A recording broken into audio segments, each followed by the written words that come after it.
Germany, 1863. You're sitting with your Uncle Lindenberg, who has a fascination with geology and relics from bygone ages. He's recently come into possession of an Icelandic runic manuscript from a time long ago. The world is a little younger. Science is unclear about a great many things. Discoveries are waiting to be uncovered. I wonder what things we can discover. What mountains can we climb? We're going on an adventure today.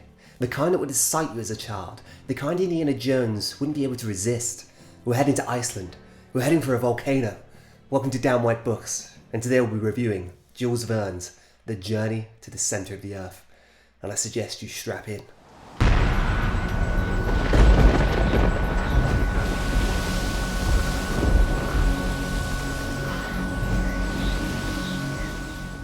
Like most of the books I seem to review on this channel, you may have heard of a film with a similar name. One that's almost as old as me, being released way back in 1959. I do remember it well. Another came out in 1993, and a third more recently in 2008. That actually has a sequel with none other than Dwayne Johnson in 2012, but I digress. With most of these classics, there's always a film of some sort, so why bother with the book? Well, books are different. Books put you right in the eyes of the character. Books put you at the centre point, and with an adventure like this, that's certainly a thrill. The Journey to the Center of the Earth was published back in 1863 by Jules Verne, and is a tale of adventure and glory, no matter the cost. Told through the eyes of Axel Lindenberg, it details the journey to find, you guessed it, the centre of the Earth. This adventure is sprung about by Axel's uncle, a mighty man called Professor Otto Lindenberg. After deciphering a cryptic rune proclaiming that the centre of the Earth can be found down an old Icelandic volcano, and is very accessible to those who dare to seek it, the professor grabs his nephew and they set a course for Iceland. Now, one thing I love about reading older books is you get a real sense of how another generation lived. Setting the course for Iceland may seem like an easy thing nowadays. Heck, you can go just about anywhere if you wanted to, but way back in the late 19th century, it was not such a straightforward process. Planes? No. Cars? No, you'd have to get a steamboat, and if you look at the history of famous steamboats, known as steamers, you can conclude that they are not the safest means of travel. I'm mentioning no names.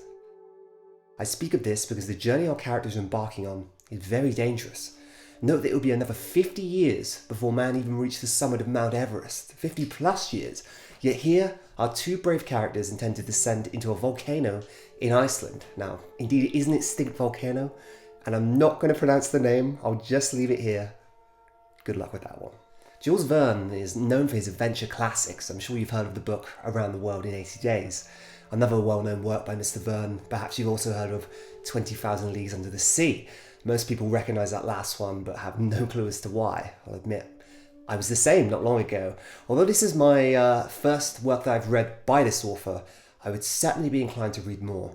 It's get up and go, and some people may hate that, but this book keeps moving forward, much in the spirit of Professor Lindenberg himself, whose enthusiasm would have anyone diving down a volcano. Sign me up for Vesuvius. Now, any great adventure requires a guide. It would be foolish to trek around Icelandic terrain without one, and for that we're introduced to Hans, a completely emotionless man who I actually found myself liking more and more as the book went on. This is in spite of his completely fearless nature. Despite the events happening around him, Hans is never one to react, but as much as he is a guide, he is also a guardian, coming to our character's aid when they most need it, even if showing no reaction. This book is a book of science in every sense of the word. It makes the impossible feel probable. Of course, we all know the centre of our planet is a smouldering mix of molten metal, and it doesn't particularly sound like the type of place to spend the weekend. Yet in these pages, Professor Lindenberg has an answer for everything, and as we dive deeper into the dark, we're compelled to believe him. The journey to the centre of the Earth could be a geology lover's dream or nightmare. It goes into rock formations in sometimes heavy detail, which is a little off-putting, but I can understand why. The use of scientific language from the professor makes the book believable. It almost feels plausible, and maybe that's why it's so renowned, despite having a title that's rather impossible. It's the characters within that make this journey seem like one that could actually be undertaken. Heck, the whole adventure is written as a first-hand account, maybe it did. And so this book may not be the best ever crafted, but it's bloody enjoyable. It's slippery as a wet snake, it deceives, it intrigues, and it takes you on a journey to a world full of wonder in its sight.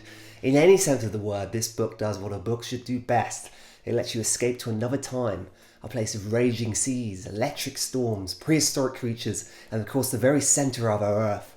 And with Professor Lindenbrook on your side, the only way is up, or in this case, the only way is down. So, The Journey to the Centre of the Earth, a book that rekindles my childhood spirit for adventure and tomfoolery. I'd rate this 79 out of 100, and I'll be eager to check out more work by Jules Verne. It really is a sort of book that can spark a fire within. Give it a read. Very enjoyable. Very enjoyable. Just a completely different type of book to what I normally read, and I was very excited to go through this one. It is a little bit sometimes heavy on the science, but no, pick it up. Pick it up. As I always said in these reviews, if you're interested, if it gives you a bit of intrigue, go to the store and grab yourself a coffee, because you won't regret it. I've been Dan White. This is DanWhiteBooks. Hit that subscribe button for more videos. Hit the like button, if you thought this wasn't that bad. I am trying. And I will see you next week, maybe the week after, where I'll be doing another book review. I thank you so much for your time. I really appreciate it. And it's time to go to the centre of the earth, so I will see you around.